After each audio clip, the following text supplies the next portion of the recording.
ഇത് നരിക്കോട്, സാംസ്കാരികമായും കലാപരമായും ഗരിമയുള്ള മലബാറിലെ ഒരു നാട്ടുപ്രദേശം.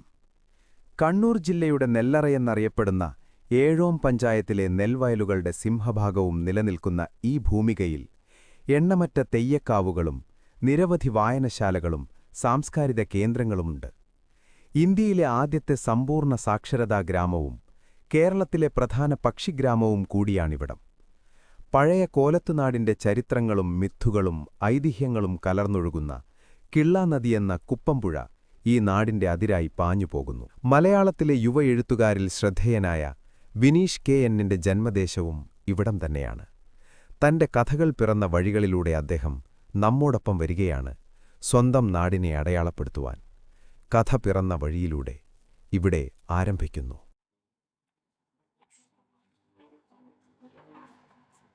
ഇതെൻ്റെ നാട്ടിലെ വായനശാല. ഈ സ്ഥലത്തിന്റെ പേരും നരിക്കോട് വായനശാല എന്ന് തന്നെയാണ്. ചെറുപ്പത്തിൽ നമ്മളെ ഒട്ടേറെ സ്വാധീനിച്ച പുസ്തകങ്ങൾ, ആദ്യകാല പുസ്തക വായനകൾ ഇവിടെ നിന്നാണ് ഉണ്ടായിട്ടുള്ളത്. പുസ്തകങ്ങൾ വാങ്ങിക്കാൻ കഴിവില്ലാത്ത സമയങ്ങളിൽ ഒരുപാട് പുസ്തകങ്ങൾ പരിചയപ്പെട്ടത് ഇവിടെ നിന്നാണ്. ഇത് എനിക്ക് ഏറ്റവും ഇഷ്ടപ്പെട്ട ഒരു സ്ഥലങ്ങളിലൊന്നാണ് ചെറുപ്പത്തിൽ ഈ വായനശാല. എൻ്റെ നാട്ടിലെ പ്രധാനപ്പെട്ട ഒരു വായനശാലയാണ് നരിക്കോട് വായനശാല. ഇവിടെ നിന്നാണ് ഞാൻ ചെറുപ്പത്തിൽ ഒട്ടേറെ പുസ്തകങ്ങൾ വായിച്ചിട്ട് കഥയുടെ ഒരു വഴിയിലേക്ക് അറിയാതെയെങ്കിലും കടന്നു നിന്ന് പ്രധാനപ്പെട്ട ഒരു സ്വാധീനം ഈ വായനശാല ചെലുത്തിയിട്ടുണ്ട്. എനിക്കൊരിക്കലും മറക്കാൻ പറ്റാത്തൊരു സ്ഥലം കൂടിയാണിത്. ചെറുപ്പത്തിൽ ഒറ്റയ്ക്ക് കൂട്ടുകാരൊന്നുമില്ലാതെ നടക്കുന്ന കാലത്ത് ഇതിലെ പുസ്തകങ്ങളായിരുന്നു എൻ്റെ പ്രധാനപ്പെട്ട കൂട്ടുകാർ. ഒരുപാട് പുസ്തകങ്ങൾ, നല്ല പുസ്തകങ്ങൾ വായിക്കാൻ ഇടം കിട്ടിയൊരു സ്ഥലം കൂടിയാണിത്. ഈ വായനശാലയെ ഞാൻ എന്നും അതുകൊണ്ട് എഴുത്തിൽ എന്നും ഓർക്കുന്ന ഒരു ഇടം കൂടിയാണ്. സുവേട്ടാ, ഇത് വായനശാലയുടെ സെക്രട്ടറിയാണ്. സുവേട്ടാ, ഇപ്പോഴെങ്ങനെയാണ് പുതിയ വായന നടക്കുന്നത്? പുസ്തകങ്ങൾ ആൾക്കാർ കുറെ കൊണ്ടുപോകുന്നു. പുസ്തകങ്ങൾ പോകുന്നുണ്ട്, 4-5 പുസ്തകം ഒരു ദിവസം പോകുന്നുണ്ട്. അതിൽ തന്നെ ഒരാൾ സ്ഥിരമായിട്ട് എല്ലാ ദിവസവും പുസ്തകം വായിക്കുന്ന ഒരാളുണ്ട് ഇവിടെ. ഇപ്പോൾ ഇല്ലത്തെ ഒരു നമ്പൂതിരി എല്ലാ ദിവസവും പുസ്തകം വായിക്കും. അയാള് ഞായറാഴ്ച ആണെങ്കിൽ ശനിയാഴ്ച ഒരു പുസ്തകം അധികം വാങ്ങിച്ചിട്ട് വായിക്കാൻ വേണ്ടി കൊണ്ടുപോകാറുണ്ട്. ശരാശരി വായനക്കാർ കുറവാണ്, എങ്കിൽ പോലും 4-5 പേര് ഇവിടെ വരുന്നുണ്ട്. കൂടാതെ ഇപ്പോൾ ലൈബ്രറി കൗൺസിലിന്റെ ഒരു പദ്ധതി ഉണ്ട്, വായനാ വസന്തം നല്ലത്. വീടുകളിൽ പുസ്തകം എത്തിക്കുന്നത്, വായന കൂടുതൽ പരിപോഷിപ്പിക്കാൻ വേണ്ടി ചെയ്യുന്നതാണ്.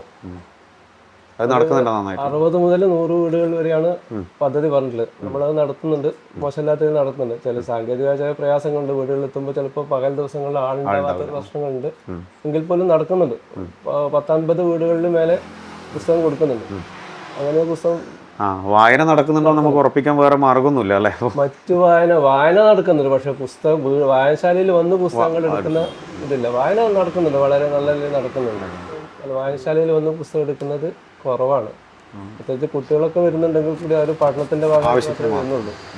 ഇവിടെ ഇപ്പൊ എത്ര പുസ്തകമുണ്ട് ഈ വായനശാല? ഏകദേശം ഒരു 10,000 മേലെ പുസ്തകങ്ങളുണ്ട്. ഒരു 1000 മേലെ മെമ്പർമാരുണ്ട്, അംഗങ്ങളുണ്ട്. നമ്മുടെ പഞ്ചായത്തിലും ഒരുപാട് ഇല്ലേ? പഞ്ചായത്തില് ഏഴോ തന്നെ 22 ലൈബ്രറികളുണ്ട് പഞ്ചായത്തിൽ. എല്ലാ വാർഡിലും ലൈബ്രറികൾ ഇപ്പൊ നിലവിൽ വന്നു കഴിഞ്ഞു. ഇപ്പോൾ പുതുതായിട്ട് ഇവിടൊക്കെ വന്നു അല്ലേ? കൈവേലി വന്നിട്ടുണ്ട്, നമ്മുടെ നരിക്കോട് ഈസ്റ്റിൽ ലൈബ്രറി വന്നിട്ടുണ്ട്. മൊത്തത്തിൽ പഞ്ചായത്തിൽ എല്ലാ വാർഡിലും ഇപ്പൊ ലൈബ്രറി നിലവിലുണ്ട്. ആൾക്കാർ വായിക്കാൻ വരാത്ത കുറവേ ഉള്ളൂ, അത്രേ ഉള്ളൂ. അതിനു വേണ്ടിയിട്ടാണ് ഈ വായനാ വസന്തം പോലെ ലൈബ്രറി കൗൺസിൽ പുതിയ പദ്ധതികൾ. പിന്നെ കഴിഞ്ഞ വർഷം ഒരു വായനായനം പദ്ധതി ഉണ്ടായിരുന്നു. പുസ്തകങ്ങൾ വീടുകളിൽ ചെന്നിട്ട് കേന്ദ്രീകരിച്ചിട്ട് കൊടുത്തിട്ട് അവിടുന്ന് വായിക്കാം, പുസ്തകങ്ങളെ കുറിച്ച് അഭിപ്രായങ്ങൾ അറിയിക്കാൻ ചർച്ച ചെയ്യാൻ വേണ്ടി. അതായത് വായനശാലയിലേക്ക് വരാനുള്ള മടിയുള്ളവരെ വീടുകളിൽ പോയിട്ട് നടത്താൻ വേണ്ടി. അത് നല്ല പരിപാടിയാണ്. നമ്മളിവിടെ ഒരു 125ഓളം പുസ്തകങ്ങൾ വായിപ്പിച്ചിട്ടുണ്ട് ഒരു വർഷം. സ്കൂളിലായാലും കുട്ടികളിലായാലും 125ഓളം പുസ്തകങ്ങൾ വായിപ്പിച്ചിട്ടുണ്ട്. ഇവിടെ നമ്മുടെ ഈ ചരിത്ര പുസ്തകങ്ങളും മറ്റും ആൾക്കാർ കുട്ടികൾ വായിക്കുന്നുണ്ടോ, എടുക്കുന്നുണ്ടോ? അല്ല നോവലും കഥകളും മാത്രമാണോ? അത് പഠനത്തിന്റെ ആവശ്യത്തിന് വേണ്ടി എടുക്കുന്നുണ്ട്. ഡിഗ്രി തലത്തിലുള്ള കുട്ടികളും ബന്ധപ്പെടുന്നുണ്ട്. ഇവിടെ നമ്മുടെ മുകൾ ഭാഗത്തുള്ള ഒരു കുട്ടിയുണ്ട്, സ്ഥിരമായിട്ട് വരാറുണ്ട്. ഇവിടെ മാടായി കോളേജിൽ പഠിക്കുന്നതാണ്.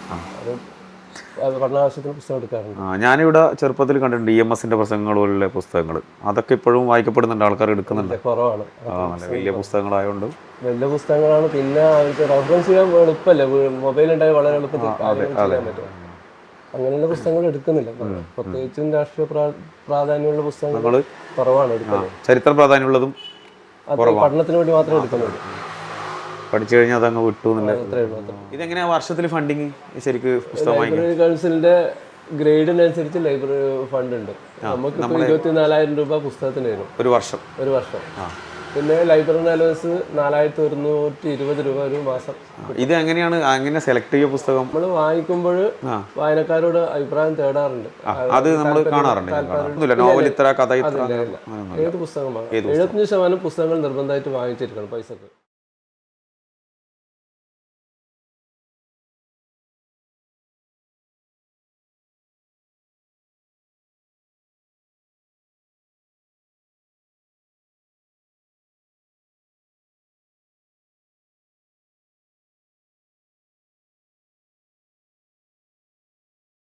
ഈ സ്കൂളിൽ ഇവിടെ എവിടെയോ ഒരു ക്ലാസ് റൂമിലാണ് ഞാൻ പഠിച്ചത്.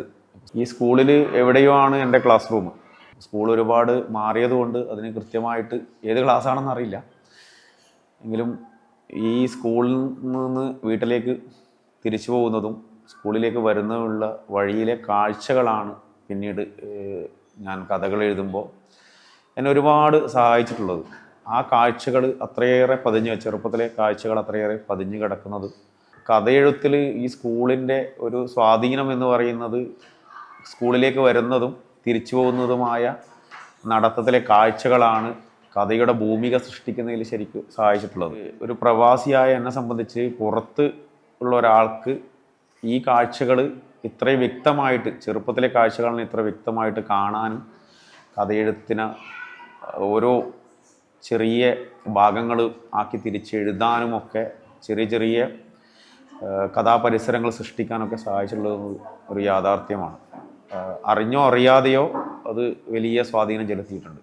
സ്കൂളിലേക്കുള്ള വരവും പോക്കും പിന്നീട് എഴുതുമ്പോൾ ഈ ചെറുപ്പകാലത്തെ ഈ സ്കൂൾ വരെയുള്ള ഓർമ്മകളിലാണ് എല്ലാ വഴികളും വളരെ കൃത്യമായി ഇപ്പോഴും പതിഞ്ഞു കിടക്കുന്നത്. വലുതായ ശേഷം അത്ര കൃത്യമായിട്ടത് ഓർമ്മയിൽ നിൽക്കുന്നുണ്ടെന്ന് പറയാൻ പറ്റില്ല. അപ്പോൾ ചെറുപ്പത്തിൽ വായിച്ച കുറേ പുസ്തകങ്ങളും അതിന് സഹായിച്ചിട്ടുണ്ടാകും. ബാലസാഹിത്യ കൃതികൾ അക്കാലത്ത് നമ്മുടെ കഥാപുസ്തകങ്ങൾ, ഇപ്പോൾ കാർട്ടൂണുകളൊന്നുമല്ല, കഥാപുസ്തകങ്ങളാണ് നമ്മുടെ നിർണായകമായിട്ട് നമ്മളെ ഒരു കഥ വായിക്കുക എന്ന നിലയ്ക്ക്. പിന്നെ പുരാണ കഥകൾ കേൾക്കുന്നു. അങ്ങനെ കഥാപുസ്തകങ്ങൾ വാങ്ങിക്കാനുള്ളൊരു കപ്പാസിറ്റി ഒന്നും അക്കാലത്ത് എപ്പോഴും അച്ഛനമ്മമാർക്ക് വാങ്ങിച്ചു തരാനൊന്നും പറ്റില്ല. എങ്കിലും വല്ലപ്പോഴും ഒന്ന് കിട്ടിക്കഴിഞ്ഞാൽ അത് ആർത്തിയോടെ നമ്മൾ വായിച്ച് പിന്നീട് വായനശാലയിലെ ബാലസാഹിത്യ കൃതികളിലേക്ക്, നോവലുകൾ, കഥകളിലേക്കൊക്കെ വായന നീണ്ടുപോവുകയും ഈ കാഴ്ചകളൊക്കെ പതിഞ്ഞു കിടക്കുകയും ചെയ്യുന്നത് അറിയാതെ പിന്നീട് കഥകൾ എഴുതുമ്പോൾ വളരെയേറെ സഹായിച്ചിട്ടുണ്ട്.